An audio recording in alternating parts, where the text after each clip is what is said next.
கிறிஸ்துவில் பிரியமானவர்களே, ஆண்டவராக இயேசு கிறிஸ்துவின் நாமத்திலே உங்கள் யாவரையும் வாழ்த்தி ஆசிர்வதிக்கிறேன். இந்த நாளுக்கென்று தேவன் நமக்கு அருளி இருக்கும் ஜீவ வார்த்தை 1 ராஜாக்களின் புஸ்தகம் 18ஆம் அதிகாரம் 43வது வசனத்தின் ஒரு பகுதியா இருக்கிறது. நீ இன்னும் 7 தரம் போய் பார் என்றான். கர்மேலின் சிகரத்திலே நடந்த ஒரு உரையாடல் இது. எலியா தன் வேலைக்காரனை பார்த்து சொல்லும் நிச்சயமான ஒரு வார்த்தை. 3.5 ஆண்டுகளுக்கு பிறகு தேவன் வறட்சிகளை போக்கும்படிக்கு வானத்தை திறப்பார் என்ற உறுதியோடு நிற்கும் எலியாவிடம் வேலைக்காரன் இல்லை என்று கூறுகிறான். அவன் வாயிலிருந்தே இருக்கிறது என்ற வார்த்தையை புறப்பட பண்ணும் நோக்கத்தோடு, உள்நோக்கத்தோடும் உறுதியோடும் எலியா செயல்படும் ஒரு சம்பவத்தில் இருந்து கர்த்தர் நமக்கு வாக்கு அருளியிருக்கிறார். எனவே இன்று தேவன் தம்முடைய ஆசீர்வாத மழையை நிச்சயமாய் உங்கள் வாழ்க்கையில் அனுப்புவார். இன்று உங்கள் இல்லை என்ற சொல் மாறப்போகிறது. நம்முடைய தேவன் பெருமழையின் இரைச்சலை கேட்க பண்ணினார் என்றால் நிச்சயமாக அந்த மழையை காணச் செய்வார். அதிலே உங்களை நனையச் செய்வார். தேவனுடைய பிள்ளைகளே, எலியாவின் வாழ்க்கையில் காணப்பட்ட 3 காரியங்களை, அதாவது இந்த வேத பகுதியிலே 1 ராஜாக்களின் புஸ்தகம் 17ஆம் அதிகாரம் மற்றும் 18ஆம் அதிகாரம் ஆகிய இந்த 2 அதிகாரங்களிலே காணப்படுகிற ஒரு 3 காரியங்களை இந்த நாளிலே நான் வரிசைப்படுத்தும்படிக்கு விரும்புகிறேன். நான் நம்புகிறேன், நிச்சயமாய் இவைகளிலே தேவன் தம்மை எப்படி வெளிப்படுத்தி இருக்கிறாரோ அப்படியே இந்த நாளிலே உங்களுக்கு தம்மை வெளிப்படுத்துவார். இவைகள் உங்கள் வாழ்க்கையிலே இன்றைக்கு தீர்க்க தரிசனமாய் நிச்சயம் நிறைவேறும். முதலாவதாக 1 ராஜாக்களின் புஸ்தகம் 17ஆம் அதிகாரம் அதிலே 3வது வசனத்தை கவனிக்கும் பொழுது அங்கே ஆண்டவர் சொல்லுகிறார், நீ இவ்விடத்தை விட்டு கீழ் திசை நோக்கி போய் யோர்தானுக்கு நேராயிருக்கிற கேரித் ஆற்றண்டையில் ஒளித்துக் கொண்டிரு என்று அங்கே ஒரு சிறிய ஆறு முதலாவது சொல்லப்பட்டிருக்கிறது. சிறிய ஆறு. தேவனுடைய வார்த்தை எலியாவுக்கு உண்டாகி அவனை ஒளித்துக் கொள்ள தேவன் நியமித்த இடத்தை கவனிக்கும் போது அது யோர்தான் என்னும் பெரிய நதி அல்ல, ஆனால் அதன் அருகே இருந்த ஒரு சிறிய ஆறு.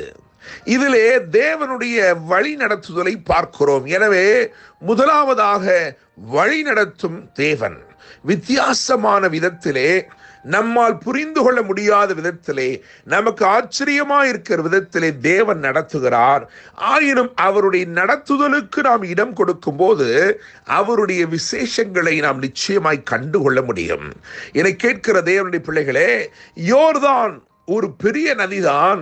ஆனால் தேவன் எப்படி பார்க்கிறார் என்றால், இப்பொழுது எலியா பாதுகாக்கப்பட வேண்டும், அவன் பதுங்கி இருக்க வேண்டும், மாத்திரமல்ல அவன் பற்றாக்குறையின்றி அவன் பராமரிக்கப்பட வேண்டும். எனவே ஆண்டவருடைய ஞானத்தின்படி அவர் நடத்துகிறார். காரணம், கேரித்தில் தான் காகங்கள் உண்டு, காலையையும் மாலையையும் கலிகூற பண்ணும்படிக்க கர்த்தர் தம்முடைய காகங்களை அனுப்பி அவனை கலிகூற பண்ணும்படிக்க, தேவனுடைய உண்மையை விளங்க பண்ணும்படிக்க கர்த்தருடைய ஞானத்தின்படி தேவன் நடத்துகிறார். எனவே என்னை கேட்கிற தேவனுடைய பிள்ளைகளே, கர்த்தருடைய நடத்துதலுக்கு உங்களுடைய வாழ்க்கை ஒப்புக் கொடுப்பீர்கள் என்று சொன்னால் வழி நடத்தும் தேவன் அவருடைய ஞானத்தின்படி ஆச்சரியமாய் உங்களை நடத்துவார். அவர் நடத்துகிற இடத்திலே அற்புதங்களால் நீங்கள் கலிகூறுவீர்கள். இரண்டாவதாக 1 ராஜாக்கள் 17ஆம் அதிகாரம் 13ஆம் வசனத்தை பார்க்கும் பொழுது அங்கே ஒரு சிறிய அடை என்று எழுதப்பட்டிருக்கிறது. உன் வார்த்தையின்படி ஆயத்தப்படுத்து, ஆனாலும் முதல் அதிலே எனக்கு ஒரு சிறிய அடையை பண்ணி என்னிடத்தில் கொண்டு வா என்று எழுதப்பட்டிருக்கிறது. இங்கே நான் தேவனை வாழ வைப்பவராக பார்க்கிறேன். தேவனுடைய பிள்ளைகளே, வாழ்வளிக்கும் தேவன். இரண்டாவதாக நான் சொல்ல விரும்புகிறேன், வாழ்வளிக்கும் தேவன். இந்த வாழ்வளிக்கும் தேவன் எப்படிப்பட்டவர் என்று சொன்னால், பழையவைகளை ஒழிய பண்ணி புதியவைகளை பிறப்பித்து அதை பெருக பண்ணுகிறவராக இருக்கிறார். தேவனுடைய பிள்ளைகளே, ஜீவனுடைய பிரவாகம் வெளிப்படுகிற இடத்திலே சகல சம்பூர்ணமும் விளைகிறது. எனவே நான் நம்புகிறேன், முதலாவதாக அவர் உங்களை வழிநடத்தும் தேவனாக இருக்கிறார். இரண்டாவதாக உங்களுக்கு வாழ்வளிக்கும் தேவனாக இருக்கிறார்.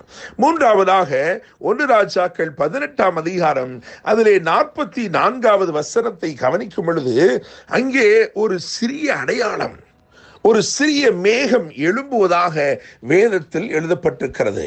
எந்த வேலைக்காரன் இல்லை இல்லை இல்லை என்று சொல்லிக் கொண்டிருந்தானோ அவனையே இப்பொழுது இருக்கிறது என்று தேவன் சொல்ல வைத்திருக்கிறார். நான் நம்புகிறேன், விசுவாசிக்கிறேன், உங்கள் வாழ்க்கையிலே யார் முடியாது என்று சொன்னார்களோ அவர்களே முடியும் என்று சொல்ல போகிறார்கள். அதனால தான் ஆண்டவர் சொல்கிறார், நீ இன்னும் 7 தரம் போய் பார், நீ விட்டுவிடாதே, நிறுத்தி கொள்ளாதே, உன் முயற்சிகளுக்கு நிச்சயமான பலன் உண்டு, தேவனால் எல்லாம் கூடும் என்று கேட்கிற தேவனுடைய பிள்ளைகளே, 7 தரம் போய் பார்த்தவனுக்கு அற்புதமான அடையாளம் தோன்றினது. 7 தரம் சுற்றி வந்து தேவனை துதித்தவர்களுக்கு அற்புதமாய் அலங்கம் இடிந்து விழுந்தது. எனவே நான் நம்புகிறேன், விசுவாசிக்கிறேன், இன்னைக்கு ஆண்டவர் உங்களை பார்த்து சொல்கிறார், நீ இன்னும் 7 தரம் போய் பார் என்று சொல்லி ஒரு சிறிய அடையாளம் எழும்பினது. இந்த அடையாளத்திலிருந்து என்ன அறிந்து கொள்கிறேன் என்றால், இந்த தேவன் மூன்றாவதாக இவர் வானங்களை திறக்கும் தேவன், இவர் வறட்சிகளை போக்கும் தேவன். நான் நம்புகிறேன், விசுவாசிக்கிறேன், 3 காரியங்கள் மூலமாய் தேவன் நம்முடைய வாழ்க்கையில் இடைப்படுகிறார் இந்த காலை வேளையிலே. ஒன்று, அவர் வழிநடத்தும் தேவன். அற்புத விதமாய் நம்மை வழிநடத்தி அதிசயங்களை நாம் கண்டு காலையிலும் மாலையிலும் கலிகூறப்படும் தேவனாய் இருக்கிறார். இரண்டாவதாக, இவர் வாழ்வளிக்கும் தேவனாய் இருக்கிறார். இவர் பழையவைகளை ஒளிய பண்ணி புதியவைகளை பிறப்பித்ததை பெருக பண்ணுகிற தேவனாய் இருக்கிறார். மாத்திரமல்ல, இவர் வறட்சிகளை நீக்கும்படி வானங்களை திறக்கும் தேவனாக இருக்கிறார். இங்கே சொல்லப்பட்ட வார்த்தை கவனிங்கள், நீ இன்னும் 7 தரம் போய்ப்பார் என்று கர்த்தர் வாக்குப்படி இருக்கிறார். எனவே நிச்சயமான ஒரு பதில் உங்களுக்கு உண்டு. இல்லை என்ற சொல்லை மாற்றி யார் அப்படி சொன்னார்களோ அவர்களை இருக்கிறது என்று சொல்ல வைத்து இன்று உங்களை வாழ வைத்து ஆசீர்வதிப்பாராக என்று அன்புடன் pastor Daniel Moses. God bless you.